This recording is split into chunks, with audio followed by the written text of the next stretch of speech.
Well, Schiff's a zealot fanatic, so he doesn't really calibrate it that way. Pelosi knows the danger. And there's more danger, as we reported tonight on the No Spin News on BillO'Reilly.com, John.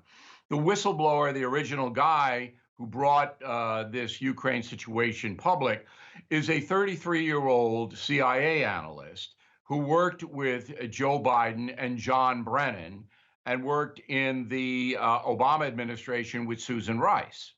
So his credibility is finished. It's done. So now we know that the origins of all this came from a political place, a hate Trump place, a resistance place. And then it went directly into Schiff's office for about 2 weeks, and Schiff told no one. So all of this is what they call in the gangster movies dirty. Yeah, it's like, and that's where you start. I don't see a happy ending for the Democrats on this. you know, back to the whistleblower, and we're not identifying this person yet because, as far as I know, only I am. Yeah, and we're telling If your people audience go to wants to know, BillO'Reilly.com. go to BillO'Reilly.com. I'm giving the name out. I have no problem with that. And I respect your opinion there. We're just not quite there yet in our own reporting, but it's Sure. out there. It's out there. But I wonder how much, Bill, the identity of the whistleblower actually matters. The transcript is out there. The president says the call was quote unquote perfect. The allegation is abuse of power via quid pro quo. But again, the aid never arrived and the investigation never happened. So there's no quid, there's no quo here. It's Schiff and Pelosi trying to polish a turd into something that they think they can sell the American public, and they're not buying it. All right. Well, you misspoke there a little bit, John. The aid was sent. I'm sorry. The aid, yes, the aid was sent, and the investigation never happened. Right. But here's the bigger picture. Even if Donald Trump wanted the president of Ukraine to investigate Joe Biden, he has a perfect right to ask that because he's the chief law enforcement officer of the country. And there is a Justice Department investigation into elements of the Obama administration allegedly doing untoward things in the 2016 election. Does that extend to the vice president? I don't know. But certainly Donald Trump has a defense about wanting information from the president of Ukraine, even if Biden's involved. So that's where you start. But the bigger story is the contrivance of this as an impeachable offense. So if it's demonstrated to the public that they don't have anything, the Democrats have nothing other than a whistleblower who worked for the hate Trump cadre and these vague notions of abuse of power on which you could impeach any president, then the backlash, I believe, will help Donald Trump dramatically in next year's election. It certainly seems like that's the case. All right, we got a couple minutes left, a couple other topics I want to get to with you. Wanted to get your take, Bill, on this love fest between Bernie Sanders and the squad members, AOC, Rashida Tlaib, and Ilhan Omar. When you look at the alliance and the new polling data out this week that shows the young folks, they seem to like socialism more than capitalism, how much trouble do you think our country is actually in? Because these young folks seem to be buying this socialism bit hook, line, and sinker. Well, the country's in trouble. There's no doubt about that, John. We're in a social civil war. And it's two elements to this. The collapse of the public school system.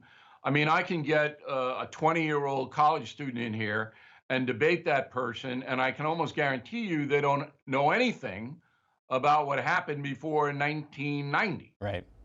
And the second thing is the media enables socialists to become mainstream when they're not. I mean, socialism is not an American tenet. It's not what the founding fathers envisioned. If they wanted socialism, they would have imposed it. Absolutely. They didn't. All right. So now we're looking at a revolution, Bernie Sanders' own words, right, of overturning the entire economic system, which would, of course, bankrupt the nation and lead to a depression. But you'll never hear that in academia or in the media. So the millennials, they don't have any blanket clue. Well, and that is dangerous. They're in for a rude awakening once they actually do get out there into the real world and they pay their taxes on their first paycheck. All right, last topic's the media, Bill. Something, this is a great reminder from our last interview. You talked to me about the dangers of relying on unnamed sources for your journalism. There was a new report from the Media Research Council. They looked at the broadcast networks from September 24th, the day that the whistleblower whole thing was announced, to October 24th. And they determined that ABC, CBS, and NBC, 57% of the time in their reports on impeachment relied on information from anonymous sources. How dangerous is that? Well, it's lazy, that's for sure. Look, I am told things, John, all the time. Right. All the time by very high-level people in this country. And I do not tell my audience those things unless I can independently verify them. The United States of Trump, the book you mentioned in the introduction, has no anonymous sources. Somehow, I managed to write a 300-page book on Donald Trump without any anonymous sources in it. You can do it if you work hard and if you're honest. And unfortunately, the media doesn't work hard and isn't honest and could not care less about what's true. Right. They just want the headline or the clickbait or whatever they call it. Well, that's what we're trying to do, educate the American public on what the best sources of information are. I mean, you know, on one hand, Mark Felt, a deep throat from Watergate, he was an unnamed source. Not all unnamed sources are created equal, but you made the important point, Bill. It's the filter through which that information comes through. You have your reporting methods. We have ours.